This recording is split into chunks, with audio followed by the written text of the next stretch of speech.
Halo guys, kembali lagi di Basic Channel, belajar biologi semakin asik tentunya bersama Kak Edi ya. Nah, kali ini Kak Edi akan ngebahas lagi soal tentang yang namanya UTBK Biologi 2019 lalu yang cukup lumayan hot ya. Kalau kakak bilang nih tipe soal yang hot, kali ini kakak ngebahas soal hot ya. Hot itu artinya susah ya. Nah, dia ngomongin tentang apomixis. Pasti di telinga kalian masih nggak terlalu familiar kan dengan kata-kata apomixis. Ada apomixis, ada amfimixis. Jadi sebelum kakak jawab ini adalah pertanyaannya dulu apa ya? Pertanyaannya adalah hal yang tidak tepat atau berarti yang salah. Yang salah tentang pernyataan apomixis. Nah, berarti di sini kakak akan menjelaskan tentang yang namanya apa sih apomixis, apa amfimixis. Sebelumnya kakak jelasin dulu ya. Jadi reproduksi itu dibagi dua. Ada amfimixis dan apomixis. Kalau amfimixis ini yang secara seksualnya atau secara kawin alias pertemuan antara sel ovum dengan inti sel sperma yang atau inti generatif, sedangkan apomixis ini adalah aseksualnya. Ingat sifat dari reproduksi seksual sama aseksual. Kalau seksual nanti anaknya berarti non-identik. Kenapa non-identik? Karena ada perpaduan dari sifat maternal dan sifat paternal atau kedua induknya. Sedangkan aseksual anakannya pasti sifatnya identik karena aseksual. Kalau aseksual itu cenderung dia sifatnya identik anaknya. Nah, yang namanya apomixis ini dia merupakan reproduksi aseksual di mana dia menggunakan jaringan maternal. Maternal berarti dia menggunakan organ kelamin betinanya pada siapa itu di dalam bagian betina. Pernah belajar megasporogenesis kan ya. Jadi di dalamnya itu nanti ada namanya sel antipoda. Ya kan, ada lagi sel sinergit ya kan. Sel antipoda, sel sinergit. Nah, kalau dia ngomongin sel antipoda sama sinergit, nanti dia akan menjadi peristiwa namanya apogami. Jadi apomixis nanti dibagi lagi menjadi beberapa macam. Salah satunya apogami. Kalau dia apogami maka berasal dari sel antipoda atau dari sel sinergit.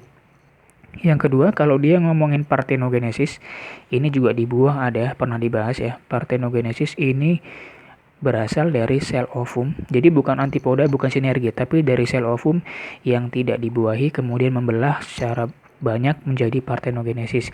Ovum tidak dibuahi menjadi individu baru ya. Sedangkan yang terakhir namanya embrio adventif. Kalau embrio adventif ini berasal dari jaringan atau sel di luar dari ini kelamin atau sel kelamin ya, berasal dari embrio dari yang lain, bukan dari antipoda, bukan dari sinergit, bukan dari ovum, melainkan dari sel di bagian luar bakal buah. Ya, jadi ini penjelasannya ini dulu. Nah, baru kita cari pernyataan yang tepat. Apomixis tadi adalah aseksual. Berarti untuk yang A ini benar ya. Kita mencari yang salah. Kemudian berasal dari jaringan ovul induk. Bisa? Bisa nggak? Bisa ya. Jadi ini berasal dari jaringan ovul induk. Bisa kalau yang berasal dari jaringan ovul induk tadi atau dari ovum adalah namanya siapa? Apomixis jenis partenogenesis. Maka ini jenis yang partenogenesis tadi yang bagian B. Ini benar. Biasnya diploid atau 2N ya, benar karena sifatnya identik dengan induknya. Karena dia menggunakan sel tubuh atau bukan sel kelamin. Kalau sel kelamin dia sifatnya tetap 2N. Sebenarnya kalau sifatnya anaknya bisa 2N bisa lebih sih sebenarnya. Kalau yang D tidak terjadi proses fertilisasi karena dia aseksual, ini aseksual, otomatis nggak ada pembuahan dong. Ini benar. Mengarah pada pembentukan embrio. Embrio itu bisa dihasilkan dari aseksual maupun seksual, jadi nggak perlu ngomongin mengarah pada pembentukan embrio ya. Sebenarnya jawabannya agak rancu yang C atau yang E ya. Biasanya diploid. Diploid itu biasanya hasil dari hasil dari yang seksual kebanyakan. Kalau bilang jawabannya itu mana ya? E, C atau E? Karena kalau di apomixis juga ada pembentukan embrio, jenisnya embrio adventif ya. Embrio adventif. Nah, kalau diploid, kalau partenogenesis malah dia mungkin lebih dari 2N. Ya, jadi jawabannya adalah yang C. Ini salah karena biasanya kalau yang diploid itu diploid itu seksual, hasil dari seksual karena kan gamet N tambah N. Ingat kalau yang seksual kan gini, orang tuanya yang betina ngasih N, yang jantan N, anaknya 2N.